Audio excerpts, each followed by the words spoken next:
Hey Beacons, we're here again for yet another very insightful episode of the Larry Brand podcast. Sitting on my by my right, on my right, to my right is Dr. Clem. Don't worry, he'll do the honors. He'll introduce himself to you guys. But I just want to give you a sneak peek into what we're talking about today. This one, girls, you would really love it because what like okay, let me give you the theme of the matter. Why is it that you plan your life, you have decided that be that okay, after baby number one or baby number two, you're going back to school, you're going to get your master's or PhD, finally going to get that degree, finally going to chase your dreams, you are very ambitious, and one day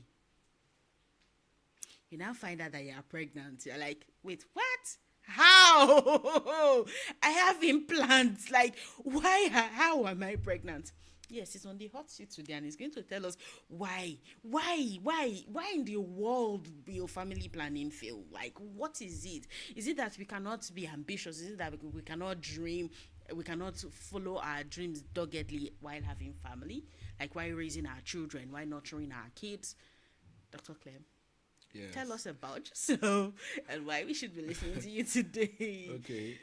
Thank you and for inviting me to your show. Thank you, sir. Yes. My name is Dr. Clement. Clem for short. Okay. So, consultant obstetrician and gynecologist. And that's on the medical side, of course. If you meet me somewhere out there, I'm just a friend, a regular Nigerian, just like everyone else. There are a lot of questions on the minds of everyone these days, Mm-hmm. and like Laurie here said, you make plans, Mm-hmm. and then you find out that things are not going quite the Like, way you planned it all out. mm-hmm, mm-hmm. Maybe because you tried to use a form of family planning or contraception, and it didn't quite work for you. But it's a whole lot. It's a big basin, Mm-hmm. So we are just going to dip into different parts of this True, basin true today. that. We are going to throw some light on reproductive health, so to speak, in general Mm-hmm. Mm-hmm. for women. And I don't want to shock you. When people talk about reproductive health these days, I'm sure what comes to mind first is everybody's thinking about the woman. True. Let Yeah. me shock you. Men are also involved. There's reproductive health for men. Though the movement, of course, started with women first. Mm-hmm. But yes, we're going to tell you about all that today. All right. All right. Thank you so much, sir. Thank you. Thank you. Yes, I'm going to snitch on him. Dr. Wow. Clem dances very well. Oh my God. Out there, Shibi said it that yes, is a consultant. That's medicine. When it comes to dancing salsa, oh, nobody does it better. That, but you promise to keep it to yourself, right? Amazing. No, So it's today, out there. Okay, well, that's cool. no, they don't snitch here. There are no rats. This Oh, community, that's good to know. there are no rats. They don't Okay, snitch. okay. They know how to keep it on a low low. Wow. So, Dr. Clem, Yeah. reproductive health. When we talk about reproductive health, you have just identified now that it's not just bordering on women alone, moms alone, that dads are included. For a basic everyday mom who does not know jack or much about medicine, who may even Google it and Google will not explain it in words and he or she would understand what is reproductive health and why is it important. So, reproductive health, when you think about it, what comes to mind first? Mm. A lot of us have gone to school, high school, secondary school, whatever you call it. Uh-huh. And for those who did biology, especially, when you hear reproduction, reproductive health, the first thing that comes to mind is what are the reproductive organs? That's Okay. what comes to mind. But it's a whole lot more than that, you know. And this whole idea of reproductive health Mm. started coming into the limelight 20 years ago from the International Conference for Population and Development, so in Cairo, Egypt. They had that conference, the United Nations, and this whole noise about reproductive health started coming up. Mm. And the World Health Organization defines it as a complete state of well-being, physical, mental, and social well-being, and not just the absence of disease or disorders Oh, of the reproductive process. So, Dr. Clem, reproductive health. Now there's physical, there's mental. mental. Again, inside reproductive. Oh my God. Yes. So it's like a big ball, a globe Wow. of ideas, and put together, to look at, uh, you look at the person as a whole, not just the reproductive parts. Now, so it's not just merely the absence of disease or disorder of those reproductive parts or processes. So, but you're looking at the whole person as a whole. Wow. Yes. And if you look at it again, another way to look at it is the focus is consider the human, especially the girl child, from the cradle to the grave, from infancy to old age. So you look at 0 to 9 years when the child was born, what are the issues at that time? You look at adolescence, what are the issues at that time? Wow. You look at the core reproductive years, that is when a woman is able to reproduce, what are the issues around that time? And Wow. the post reproductive years, what are those issues? And there are other lifetime issues like gender based violence that people talk about these days. It's all enshrined. What are the rights of the woman when it comes to, or of the man, so to speak, when it comes to reproductive health? So it's an all-encompassing, subject matter Wow. that tries to treat the person as a whole. Oh wow. I personally did not see it as involving all other facets.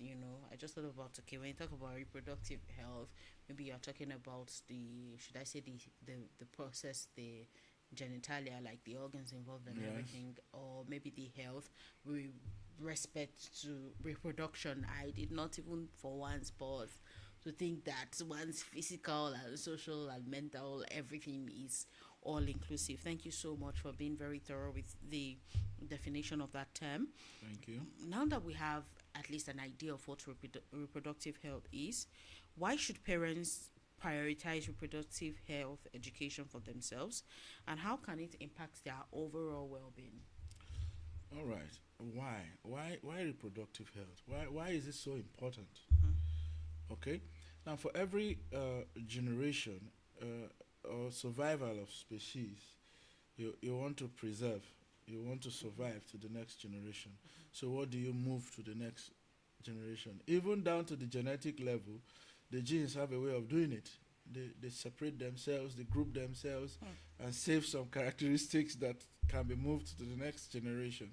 And so, looking at humans and the social and mental and physical aspects as we see it, it is very important to keep those in check so as to preserve, a healthy species. And I want to say healthy species. We are not looking at only one aspect. So we are looking at the emotions involved. We are looking at the physical involved. Take for instance, I mean, a story was once told about the human body where different parts were claiming to be the best. Yeah. You remember that, about the brain said, I'm the best, I think about everything. The hand says, I grab everything, the legs, I take you out. Well, and, after all this, the annals, where everybody, felt wasn't doing much, decided to lock up. And I think everybody knows how that story went. So it's a teamwork. Everything has to go together. So imagine a child that was born is not independent at that point. It's totally dependent. Okay? And so someone has to know about how to keep that child emotionally, physically, and mentally healthy, even with the reproductive processes, until that child becomes an adolescent. Even at that point, they can't really take decisions on their own. and so we need guidance. Okay, so unless we're able to preserve the healthy human, we can't move that from one generation to the other. Otherwise, there will be deterioration. Mm. Okay, and God forbid extinction if we Yeah. get to a part. So True. look at the different aspects. People need to be sure, where are we going to? Okay, what am I? Am I a man? Am I a woman? What am I expected to do? Bear children, take care of children. Social aspects. What are the social expectations? What are the social vices? What are the rights accrued to all these things? And what is expected of them to achieve after all this? So it's having that knowledge is too important for parents. Okay, and so for your overall well-being, we've looked at the different parts. We said even in the reproductive years, issues that have to do with unsafe abortions, you know, family planning, unwanted pregnancies. Those are issues that could come up. Sexually transmitted infections. You know, with, all those things are entwined together. You move from one aspect to the other. You can't really totally separate them. So, for instance, if you don't teach young girls or young men how to have sex, for instance, sexually transmitted infections come into play. Mm-hmm. From there, issues with infertility. From infertility, we all know that comes a lot of emotional, mental disruption. Social I too. mean, as a fertility specialist, I can tell you that firsthand, that it has a lot of impact on the family and the well-being of the human as a whole. So, the earlier you know about these things, prevent them, and handle them, then the better. You can ensure, of course, a wholesome human at the end of the day. Oh wow. It's a whole Wow. lot, yeah. I know. Wow. You know how you just finished reading a textbook, like, okay, maybe a page, and you're looking at the book, and the page is looking at you, and looking at it, and I hope I understood. Because at the end of the day, you isolate some things, you separate them. I feel like a lot of people do not see the interconnectedness of things. See how you married, fertility issues with emotional, psychological, mental, and even social well being. You see, somebody that is having fertility issues, a lot of people will just be society, Yeah, pressure too, as pressure. part of our cultural legacy as Africans. When a couple does not have kids yet, things are said. Ah, this man don't go marry man. They always point to the woman. Yes. I think that we should really really talk about that for a moment. Why is it that the woman always gets the blame? I have 3 daughters. There must be something wrong with me. Why don't I have a son? Why is it always me? Why does it have to be the woman? Yes. She's not able to give birth to a boy. Is it a crime to really have all girls? Is something wrong somewhere? Yes, yes. Is it her fault? Why does she not have children? Let the man go and marry another wife. You see, sometimes the man even goes on to pick a second wife, and sometimes a third, and he keeps having all girls or not even having any kid at all. So, why? What's faulty in that thinking? Really? Okay, so I heard of a story of a man once who had this. He had all girls, 5, and decided to take in another woman, and the woman got pregnant and had triplets. And guess what? Well, I didn't say that. All girls. Okay. Oh my Okay, God! so what do you do with that? I mean, what do you do with that? These Marry are another women. wife. Oh, God. You just keep Oh God, piling them up. ignorance. Okay, so, I mean, if you even looking at this reproductive health issue, that's why we talk about that it's not just the woman. The man, the boy child, as he's growing up, need to be told how these things happen. For instance, I mean, we all know the man donates he's actually the one that kind of decides who is a boy or who is a girl. Oh wow! Oh, Loud it! hey guys, I bust you, yeah. Volume up. Okay. Is this where we say off the mic No, now? no, no, no, volume up. Loud down, loud down, loud Match down. it like put Like pump they say, the raise them, raise them, raise them, raise up, them. up, up, please. Okay, yeah. So the man Somebody can. has got to say finally, Oh, yeah. guys, you are the donor. It's your fault. Well, we don't want to say. Can we end this show on this note? Really, Okay, really, okay, because okay. just Okay, okay, because, okay. No. I just don't- because. in their defense, right? In the defense of the men. Okay. Don't All right. change it. No. Okay, so I don't want to say it's anybody's fault, but Okay. I mean it's like a race. Okay. The sperms just come out and hey guys, it's marathon time, and everybody starts running, and yes, it's said that the male sperm tends to run faster, Okay. but it also gets tired faster. Duh. Ah. Okay. So he may run so fast and die off 10 seconds to finish line. Guess who reaches the finish line? Girls. All right. So what happens is that you see a girl. Another is it depends on who was waiting for you. Was the ex waiting? Well, you know, so And girls if you, are more patient. yeah, They'll wait longer. So you know? so theoretically speaking, if the girl was waiting, meaning X, of course, from the lady waiting, it's better. It makes it easier to get a guy or a boy at the end of the day, Oh, wow. because the Y runs faster. The likelihood that he'll get there first is there. But if the Y has to wait for the girl, that's where the problem is. Okay. He might get too tired Don't off and your die mic. off before she actually comes out and is ready for him. So what are we talking about? Timing of ovulation, for instance.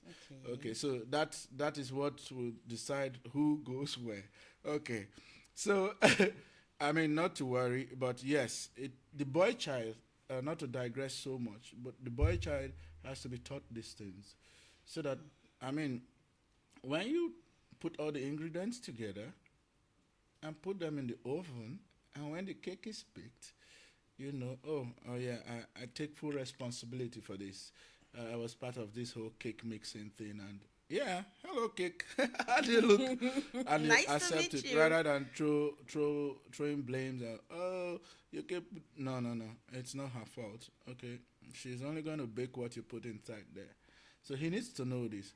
Another part of reproductive health is we have cultures where, as a boy child is growing up, he's told certain things, he's offered certain, and that's why sometimes, because some communities you have undernutrition in the girl child, because the boy child probably is given priority. You know, maybe some parts of the food, the most nutritious parts is given to them. Oh, he has to be the man, he has to be the this, you know. So he has to eat better, he has to be strong, and you know, be able to defend the family. The girl child is left. Also, he's been taught or brought up to be the decision maker. Especially in most African societies, to be the decision maker, and that gives him, quote unquote, delusion of grandeur. You think you're God, the God factor. You know, the God think, the way you think, like, oh, I'm the God, I can do and undo, and it's also, okay, it's men's time. Men have to go out. Men have to probably drink alcohol. To show you're a man, you have to take risks. Probably smoke cigarettes. Probably have multiple sexual partners. Also, now what does it boil down to? It means that alcohol, cigarette smoking, Okay. multiple sexual partners put together borders a lot on male fertility. True. And drives it down so fast that at the end of the day, in a society that is not enlightened, reproductive health wise, first blame always goes to the woman. Oh, you're not having kids. Oh, you're not having kids. Oh, you're not having kids. And we check the semen. Boom. Nothing there. All the soldiers are dead already. Blanks. So it's as reproductive health, as much as it's important for the woman, is equally important for the For man. the man. Okay, so there needs to be a balance. Okay, he needs to be healthy enough not to bring home gonorrhea. You see that? It needs to be healthy enough, to be able to provide that mental and physical support, psychological support, emotional support for the child, for the wife, and for the family as a whole. A lot of women, these days, some become widows even at a quite young age, and some could have been prevented and avoided, really. Okay, so yes, emphasis needs to be split in both ways. Now, throwing back to the other side, of course, in the post-reproductive years, what are the things that a woman is likely to battle with? Different medical conditions, hypertension, diabetes mellitus, obesity, what have you. So they just keep coming. Of course, not to leave the gynecological cancers, cervical cancer, and all that. Oh my God. All that bothers the woman. So, and prevention for some of these things starts as early. What are some of the risk factors for cervical cancer, for instance? Early coital, okay, what we mean, early age at first intercourse. So if a girl child, you know, was well educated, for instance, delayed first intercourse,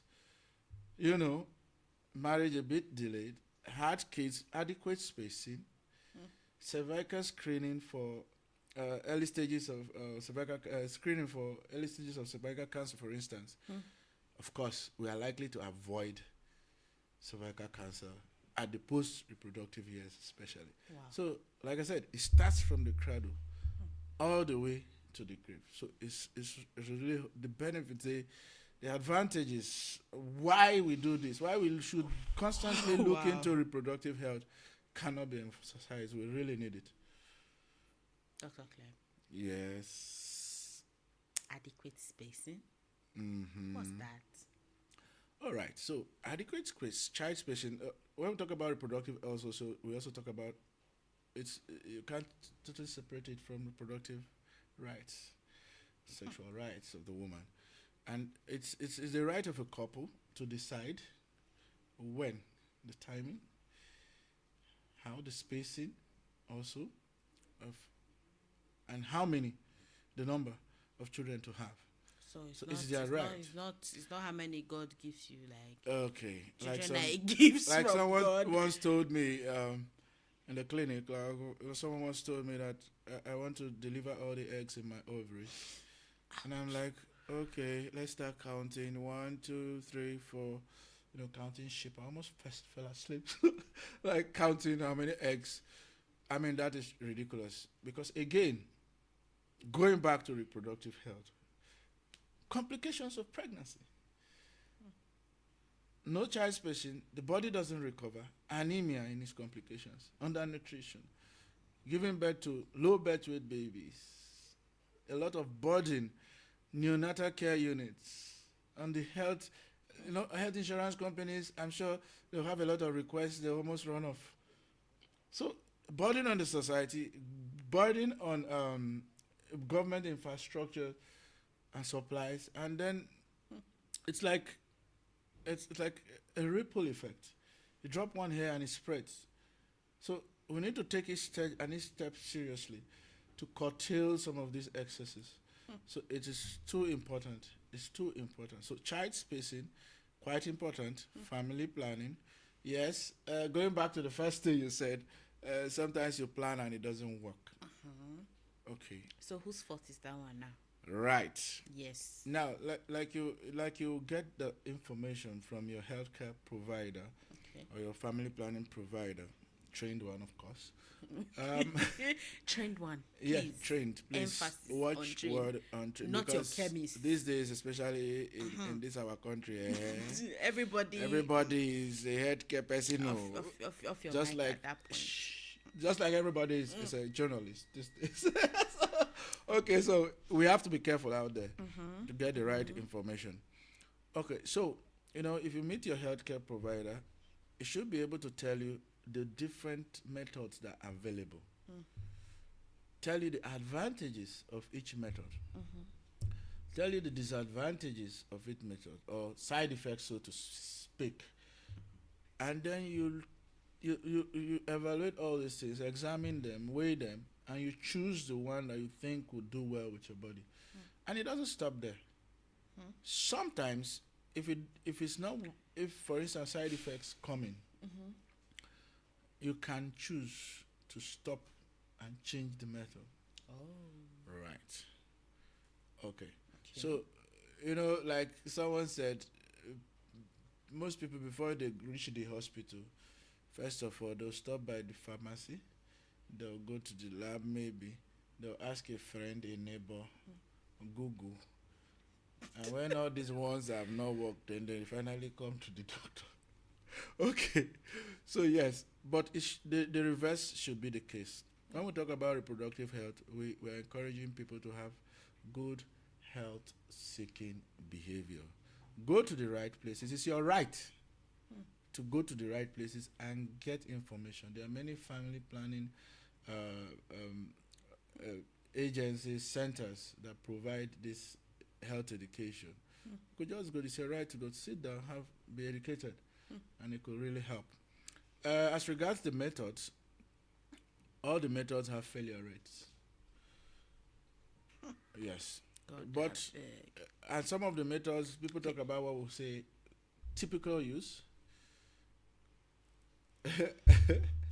Okay, and poor use, for instance. Some people don't use it the way it should be used. Okay, and that contributes to failure. For instance, the pills. Let's take the pills, combined pills, mini pills, whichever. The pills. It should be taken at a particular time, for instance, every day. And here you are taking it today morning, tomorrow night, next tomorrow you miss totally. Guess what happens? Little baby crying somewhere. Okay, so those are some of the things that contribute to it. And then sometimes missed appointments as well. Okay, for those who, for instance, use condoms, let me shock you again. Where was the condom stored? How did it get to the shelf? Some of these products may be smuggled under the sun, in the rain, frozen, whatever, and it gets to you. And for us, for instance, the male condoms, because a lot of these days we also encourage the women have your own male condom or male condom in your bag sometimes, especially if you have a partner, of course. And just in case he says, "Oh, I don't have a condom today," hey, I got one for you. Like, So the way you also what do we say to the God of death? Not today. not today, not today, guy. All right, Today. all right. So Whoa. sometimes you want to slip a condom in your wallet. You don't want it in the whole box. You don't want, you want to be discreet, for instance. Exactly. You want to be Batman on this, like, man. Oh my God. Okay, so you slip it into that part of your wallet, and you think, oh, now finally it's concealed. I could just bring it out. Boom, I got this. And you guess where you put your wallet? Probably at the back of your pocket. You sit on it while driving. Oh my gosh. Probably you leave it by the window, and it was so sunny that day. Have you found my wallet? You don't even know where it is. Most times. All right, so at the end of the day, the condom is Whoa. squished and squeezed and stretched, and before you know it, you might have those. Battered and Yes, you broken have the and micro blistered. tears, and before you know, 1, 2, 3 it goes poop, pops and tears, and you're like, oh my God. No, okay, don't worry, nothing happened. And if you were not so careful that day, you're like thinking, oh, it worked, and the next thing, hey honey, it's like I was looking for my period with touchlight and and can't under do the table, and and I can't see it. I can't find it. I'm like, uh, do you know where it is? stop joking with me. Don't say that again. Oh my gosh. So a whole lot of things happen. Okay, so there are specifics for different methods. For instance, let's take the IUD. The IUD requires that you do periodic checks. Okay. Okay, for instance, especially after your cycle, you check and to know if the strings are still there, if it's displaced, if you feel the rod more out of your cervix than it should be. It means it may have been displaced, and that means a lot. So how often do you check?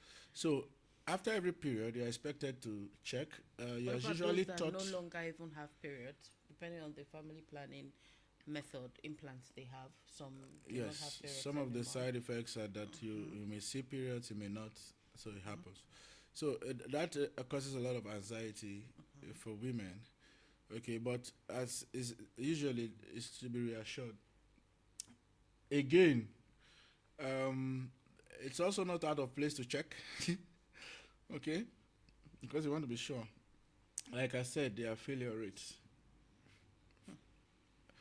The implant, for instance, let's go with the implant. You know, some go for 3 years, Okay. some for 5 years. Okay.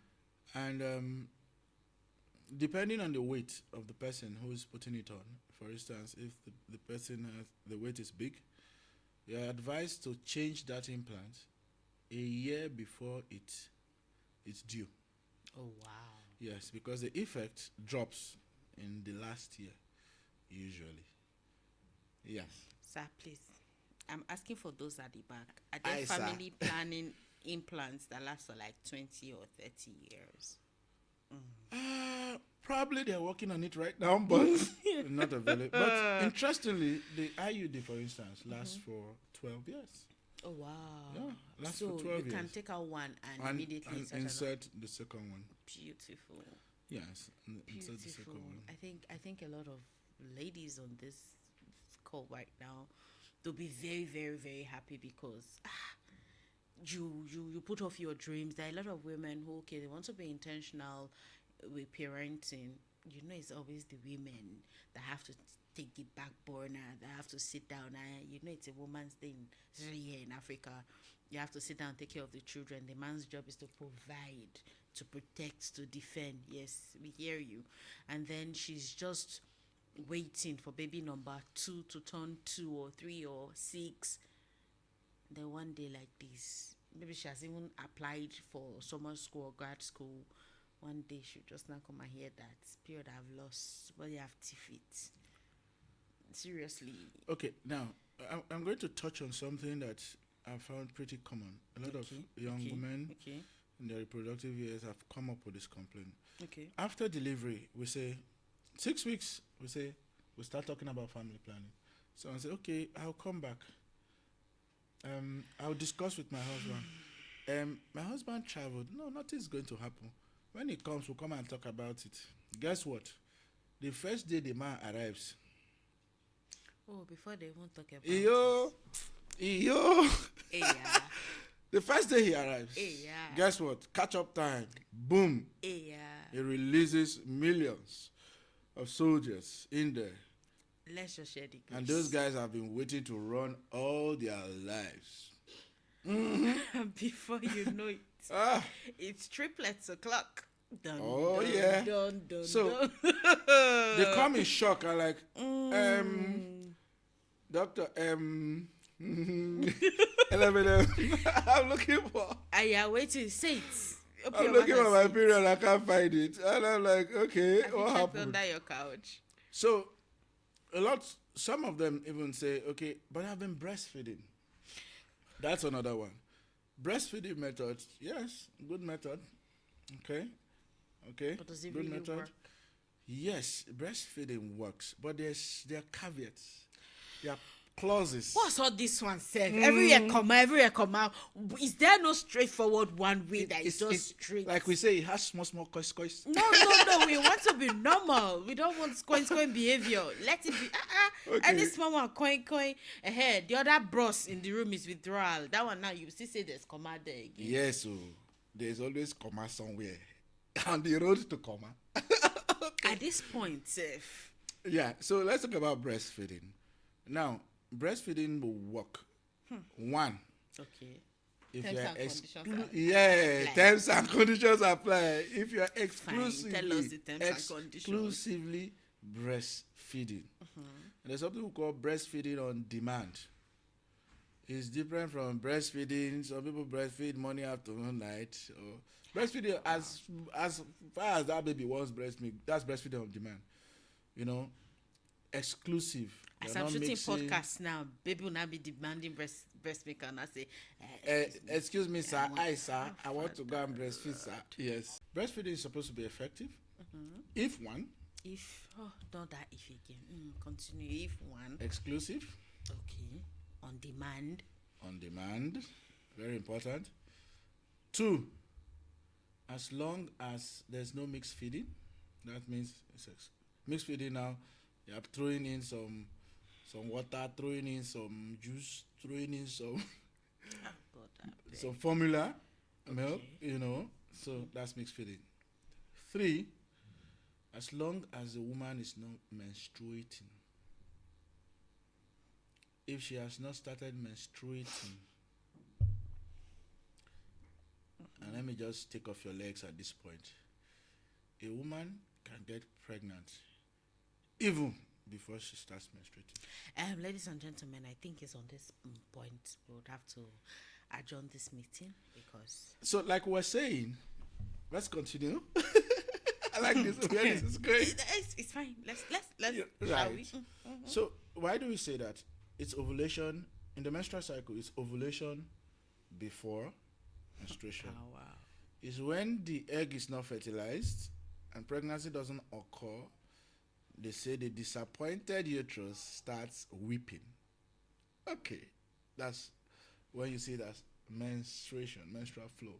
Okay, so as long as that is not happening at all, then we are good to go. But of course, if any of this is going on, you can't rely on breastfeeding. So some people don't understand this, and they think that once I'm breastfeeding, that's all. So we need to take further steps to use other family planning methods that are more reliable, vis-a-vis the implant, the intrauterine devices, and of course, if the woman has completed her family size, she can do tubal ligation. No, Dr. Clem. If they have finished accomplished gotten their family size, they can do vasectomy. Yes, vasectomy is another option as well. Why did you just dodge vasectomy and go straight to tubal ligation? Why is it always the woman that has to make the sacrifice? Like, why? I touched on the more popular one. Okay. You now reduce your volume when you go to vasectomy. Say it loudly. Not for any bias, but vasectomy is also a viable option. Okay, for men. Okay. So why do men chicken out of that option? Like, why do they always have to now put on the woman? Yeah. Traditionally, several things have been tried for men, including injections, tablets, different developments. A lot of people working on this, but some of them have failed in that there were some side effects that were not really nice. And so the nicer yes, option is to some side effects were really, really strong and really came with a lot of morbidity in terms of the man's health. So except for vasectomy, which is probably the safest option, unfortunately it's permanent. So it's irreversible. They don't want children anymore. So because it's irreversible, people are skeptical about that. Why? It's a one-way bus stop. you don't come back from there. So You are done having I children, believe so that, where are you going yes, to I believe begin? that as over time in different societies, put a lot of pressure and anxiety on the men, and it will shock you that the women, for some reason, also don't want their men to come for vasectomy for fear, Oh, now for now they fear, find trouble. No yes, problem. for fear that he may not be able to fulfill his so to speak, reproductive functions or Wow. sexual functions after that. Because anything that Okay. has to do with that, like, I mean, will this still work as it used to work? And Okay. it's a scare, really. But Well, in very good hands, it's a safe procedure, and wait, and it wait, works. wait. Why is there another caveat there? In very good hands. Yes, in good There are hands. bad hands too. Oh my In good gosh. hands, because in every society you have the professionals and you have the quacks. Especially here in our country, oh dear country, there must be quacks everywhere. Good. So you don't just carry your item to somewhere Oh my god. and say, okay, can you adjust this thing? And you see, jack of all trade, master of none. People also, even within professionals, it's advisable that the fact that you're a surgeon doesn't totally mean that you have to do vasectomy, you have to do hysterectomy, you have to do open heart surgery, you have to do all the surgeries in the world.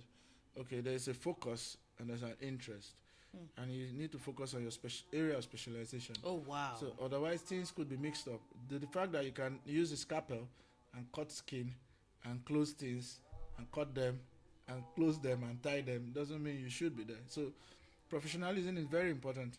You don't just carry yourself to any doctor you see and say, okay, vasectomy. Are you not a doctor? Come and remove it. So issues may come up. Wow. Yes. So it's very important. So, but vasectomy is a viable option. Men and women should know this, and they could really do that. Wow. I was going to ask what the benefits of staying updated on reproductive health topics are, and how does this knowledge contribute to a healthier family environment. But I guess you've already touched a lot on that, because seriously, you cannot now say because you do not know that's why you now have 5 children. Yes. When Dr. Clem has mentioned adequate family spacing, May has talked about going to a real professional instead of going to the quacks, or instead of asking Google sometimes. But can you actually expand on that more? How does this knowledge contribute to a healthier family environment, not just for the parents now, but to the offspring too? Because you said it already, we have to catch them young, really start early. Yes. So let's start again from the cradle that we said. Okay. How do you, for instance, a child is born? Okay. Yeah, I'm sure you've noticed some children have, looks like they're already developing breasts when they were born. I don't know if you've heard or seen that. Sometimes you see, especially the girl child, it's like a spot of blood maybe from her genitals at birth, just a few weeks after birth, you know, and some parents don't know. I've had a mother once. Of course, usually the grandmothers are implicated in this one. I've had a mother once, who made that complaint, and I was like, okay, no, don't, don't, you don't need to do anything. It's excess estrogen from your system that is making that breast develop that way and make it look like the child is already getting mature sexually, but no, it will. By the time all those things leave the bloodstream, it will go back to normal. And they kept using hot water to press it, and of course it became a problem, and there was pus formation, and the child had to be operated on. Oh Okay, my so gosh. now with reproductive health knowledge, if you knew that, then the benefit that comes from that is you're able to prevent that sort of thing. Two, we talk about genital mutilation. You look at a girl child, for instance, and you see they want to remove the clitoris, so to speak, or the foreskin of the clitoris. Now, different cultures have, the extent to which this foreskin is removed is different for different cultures. Some take off the whole clitoris. Some just take off the foreskin. Some take off the clitoris, the foreskin, and parts of the labia minora. It's so bad that sometimes Wow. we have bad cases that these these children or girls come with different urinary problems. Fistula here and there. Some of them come with you know you have a situation where the whole of the genital area is sealed because of how it was amputated, and sometimes they even use local methods to suture it, put it together, and the healing, and we have to surgically separate to look for where the vagina is, all in the bid to quote unquote control her sexuality, which in the first place is a right. Yeah, reproductive health rights have been talked about, so it's a right. So doing that at that point, if you have this knowledge, of course you wouldn't be doing that, knowing all the detrimental effects this will have on that child. Going again, in terms of cervical cancer prevention, we're talking about immunization with the HPV vaccine, human papilloma virus vaccine, in young boys and then in young girls, okay, even as early from 9 years. All right. So they could be vaccinated for human papilloma virus that could prevent. So that is a benefit. Even penile cancers as well. Oh, no, wow. Okay, it could be prevented because human papilloma virus is also implicated in all those. So, yes, I mean the man, so to speak, and a woman have to be healthy, to have healthy children, and to have a healthy population. A healthy population is likely going to grow better economically, put less pressure on the health system as well, of course. So it's like I said, it's a ripple effect. It's like a circle, vicious. It goes round and round and round and round. You leave one end, you come back and meet it again. So the number of benefits are so enormous. Okay, talking about how women, the girl child, well educated, well spaced family, she knows her rights. She's able to decide for herself, for her family, and that projects the family in a better light. Okay, and they are stronger that way, economically, health wise, and of course physically. So emotionally, she's also strong. Her mental health is more stable. So I mean, the benefits are so much in different ways to look at it. Wow. Dr. Clem, Yeah. you said something, and I wanted to stop you right there, but I'm like, okay, let me allow him drop this point. It's Go fine. round. 9 years at age 9. Why is it that girls at age 9 these days are already having their menstrual cycles? Like, why? Are they not too young? How will you start to explain what sex is to a 9-year-old that she will understand? You now start mentioning about ovulation and okay, now you can actually get pregnant. Are there 9-year-olds that actually do get pregnant? Because parents already have a lot going. Why would they now be? Imagine, yes, someone like me now, I'm raising 3 girls. I'll now have to start tracking the circles for 3 more people. Oh my God, like. Yeah. So now, Oh again, another benefit. Mommy Laurie here is now savvy on reproductive health. It makes it easier for her to teach her 3 girls. Oh my gosh. And 3 girls, when they grow up, can teach their girls if they have girls, or their boys if they have boys. So that knowledge is very important. It teaches you how menstrual hygiene. That's where we usually would start from, menstrual hygiene for the girls.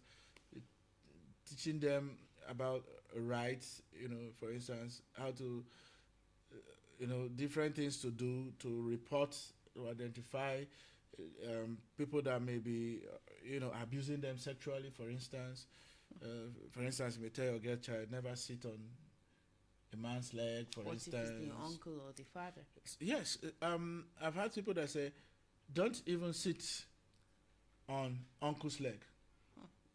Because for a child from school, a man is uncle, a woman is auntie.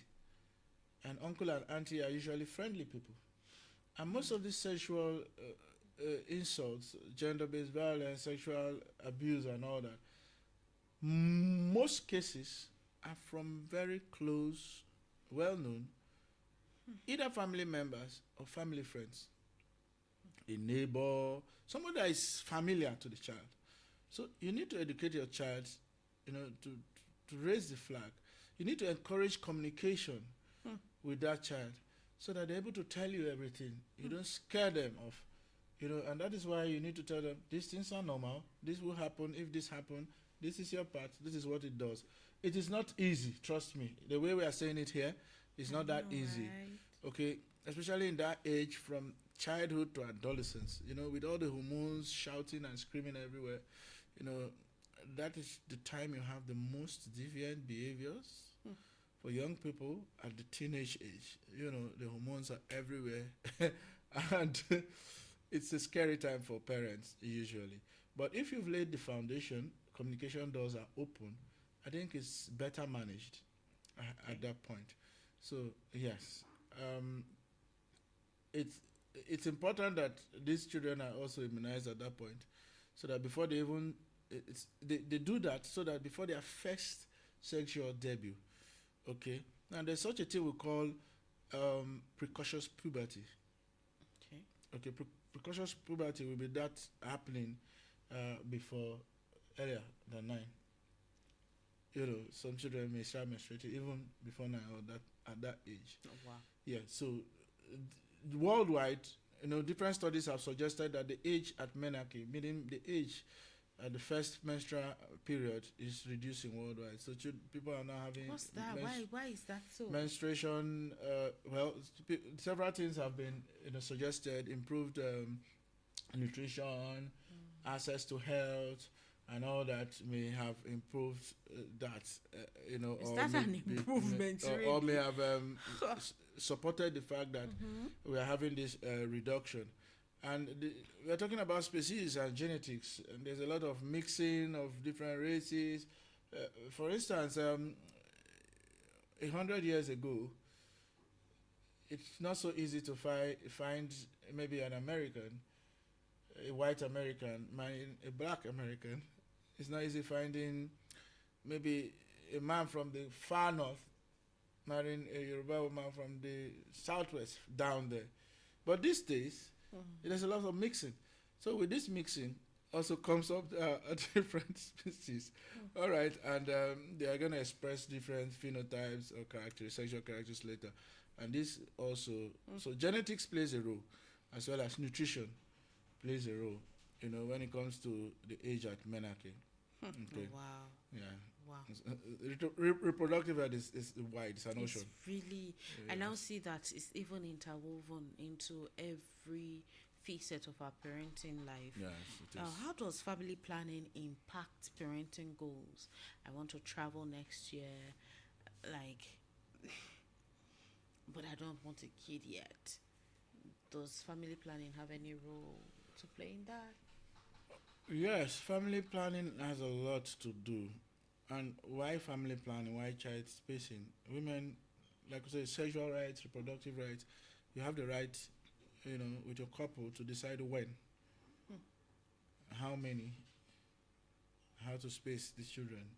Okay, so yes, there are safe family planning methods that you can use to delay child bearing. Okay, now I'm going to burst your bubble a bit here. Not Um, again. and it will sound like a controversy, but as a fertility doctor as well, again, fertility worldwide is also declining for some reason. We're beginning to see a lot of young couples with fertility issues, young men with low sperm count and all that. Different things have been blamed: environmental pollution, you know, alcohol use, drug use, all in the rise, cigarette smoking, all on the rise. So those things have impacted and may have been dropping fertility. So you have a young couple here who maybe got married at, of course, because she had to finish her university education, maybe Maybe she got married at 30, and she's like, "Oh, I'm not ready yet. I want to, career, to pursue my career. I think I'll be ready in 3 years." Now, Okay. again, fertility begins to drop as the age increases, especially for a woman. So it's a balancing thing. You need to look at your fertility goals. You need to look at your career goals. Oh my god. You need to look at your family goals, and it needs to be a balance. And that's why it's good to have another. That's another benefit of knowing about reproductive health. What are the pros and cons of taking this decision? If we do this, what does it mean for us?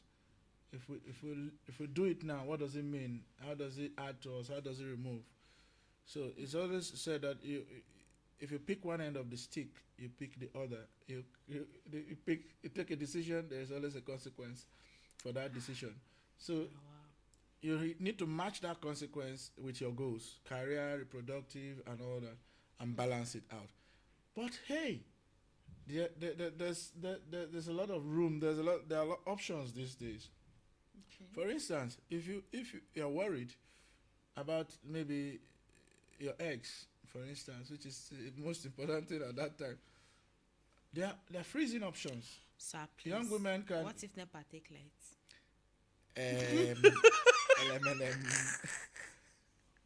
let NEPA not take light. What if, no, seriously now. I'm Right. asking for, okay, you know what I'm asking. And what if NEPA take lights? Will the eggs now spoil? Now, interestingly, when we say freezing of eggs, NEPA is not involved. Oh, it's not inside freezer. No, no, no. Why are they not calling Not it the- freezing of eggs? Because liquid nitrogen freezes. Oh. So liquid nitrogen is what is used for the freezing process usually. Oh, wow. Yeah, so Not deep freezer. no, so and it's put in a cryo tank and can stay there for as long as the cryo tank is being refilled. Let me say, so that to maintain What if the conditions. money can increase, like for money they go up? How will the you see now that a lot of people may not be able to afford this because it even sounds like it's expensive. What if they are living in rural areas where these amenities are not accessible readily? Yeah. What So can such a lady do? it's why we talk about balancing. Okay. Okay, what do you want? What are your goals? What do you want to achieve? It needs to be right in front of you. You need to be eyeballing it. Okay, and match it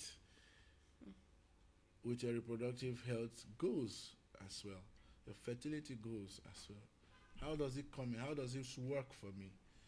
Okay, because you you can't want to have it's funny if you want to have 7 degrees in 3 years, for instance.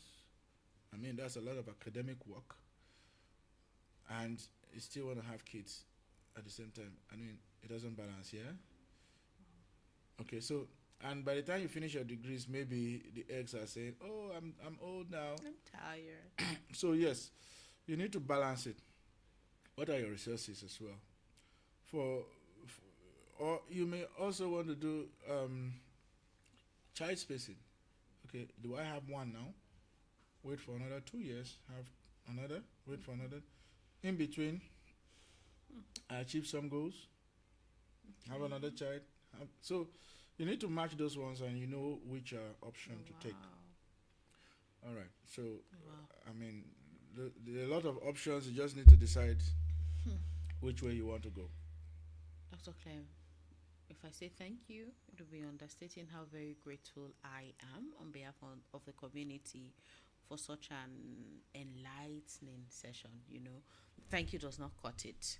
We've discussed subject matters that a lot of people do not, they have it in their hearts to say it, but there's no courage to. Apart from courage, there's no one really to break it down as casually as you have done. Cake in the oven. Well, hey, the way you playfully explained deep matters. Thank you so much. It is one thing to know Thank you. something and another thing to be able to teach it. I think you should consider teaching as part of your. I know, of course, as a consultant, you're already teaching younger doctors in the Yes. O&G space. Thank you so much for how very casually you made, even for me, because of course, medical jargons, you see, some people just come here now and blow grammar. By the time you are done, you'll be like, oh my God, you'll be more confused than when you first started. You made it so easy for the layman, me inclusive, to understand. And I'm really very grateful. Thank you so much for clearing out time in your very busy schedule to do this with us. We are grateful. But no, you're not off the hook Oh yet. my God! I thought We I was have walking away already. never. We have Okay. two podcast questions, like as part of our ending tradition. Number Wow. one is, it shock you? What parenting experience or challenge came as a shock to you? Of course, apart from giving birth to a set of twins that split you into, which one? Right. Different aspects, not so much, but I'll talk about one especially. You know that moment where, as a parent, you think you know everything or Okay. many things, Okay. and you find out that your child is growing up, and all of a sudden, there's the possibility that this child can become your advisor. Okay. It shocked you, Abby. Me too. I agree. I had that It experience shocked with me my, too. my daughter. You know, Gabby comes up with some things some days, and you're like, where is that coming from? Can, can we I rally actually back? go ask my wife. I'm like, come, did you have a discussion with her before she said this? She said, no. I'm out of it. And I'm like, cold shivers. No. I showed her, like, wow. I can't believe she's able to synthesize, even at her age, just 10. She's able to synthesize that and come up with some kind of intuitive solution. I'm like, hello, who is the adult here? I'm still your dad. Hello. So yes, that shocks me sometimes. She comes up with some things, and it's, ooh, where is this coming from? So, and it tells us, if you ever think or underrate what you put in there, right from the genetic part of it, I mean, and what you expose them to, True. environmental influence, what you teach them, what values you let them see and take as important. It tells you that, oh, something is inside here. I need to work more on this. I need to cultivate. I need to make this thing blow. Everybody want blow for Nigeria. All of a sudden, so yes. So if it shocked me at that one, And can I shock you more? There's okay. more to come. Because the older they get, the more they just. Oh my God, I'm so scared.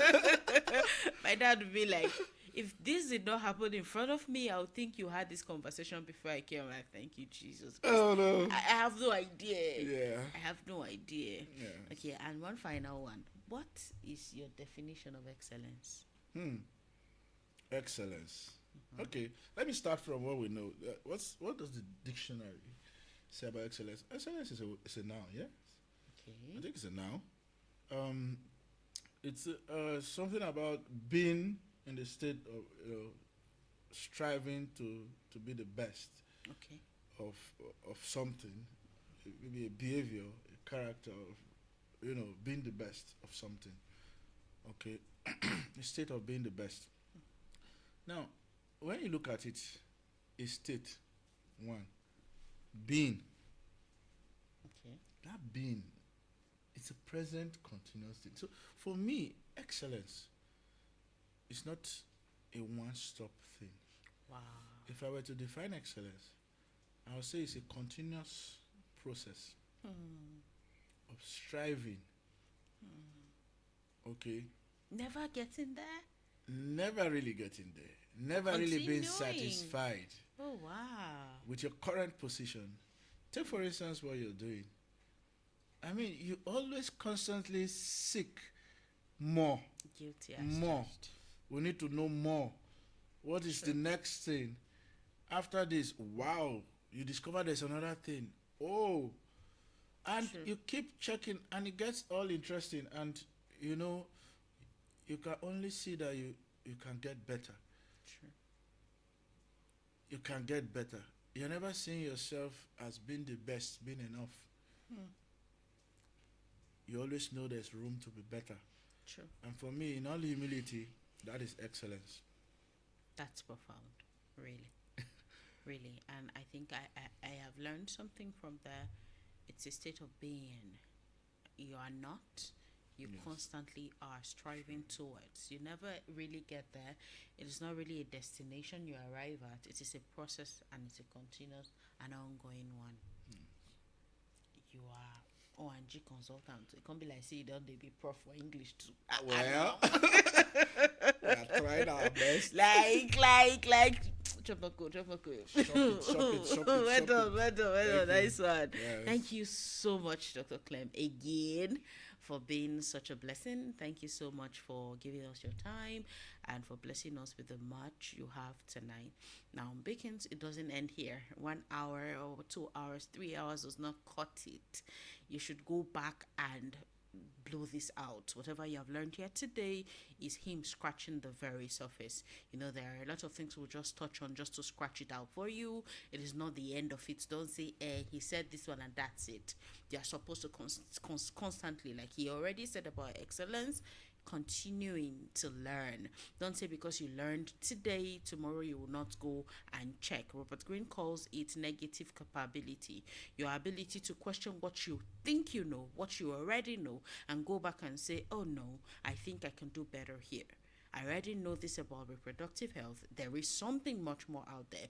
And with the way the world is fast paced now, whatever knowledge you think you had, maybe in 2 years' time, would have become obsolete again. There are scientists, there's a lot more resources, there's a lot more, of course, AI, and a lot of things that used to take a lot of time to get known, you find out about in like split seconds now. So don't go about solving to these problems with yesterday's knowledge. You have to keep upgrading, you have to keep upskilling, you have to keep learning. Now you know that reproductive health does not just concern your body or your genitalia alone, it concerns your mental health, your physical, your social, especially spiritual too. Don't go and start asking God for children when you're not even doing what you ought to do or doing it right. You see, this is not a show to shame you or to make you scared or afraid. It is to get you to think for yourself. It is something to activate your critical thinking skills. Do not outsource it to Laurie or to Dr. Clem. When it comes to your reproductive health, you are the one in charge. You have the right to know, the right to learn. Go to a hospital. It doesn't have to be fancy, it doesn't have to be expensive. Go to one in your local area and make sure that you are learning from the best. No, some articles make you to Google, especially most of the times without getting endorsement from specialists, So Dr. Google may not help you much a lot of times. Go and seek professional opinion, not from the quack in your local drugstore, not from the quack that has watched several YouTube videos and now says he is a self-acclaimed specialist.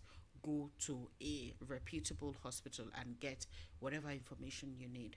Like we always admonish, you need to learn not just for yourself but for your children too. He has said it, when you know, you'll be able to now teach to your children. Mommy Larry knows, Mommy Larry can now teach her daughters, right?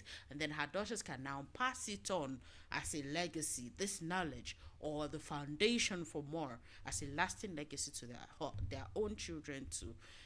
Thank you so much for always sharing time with us on this episode, on this show. And until we meet yet another guest, who will it be next time? What would we even talk about? Should we talk about spirituality? Should we talk about money? I think you should even let us know, what do you want us to talk about?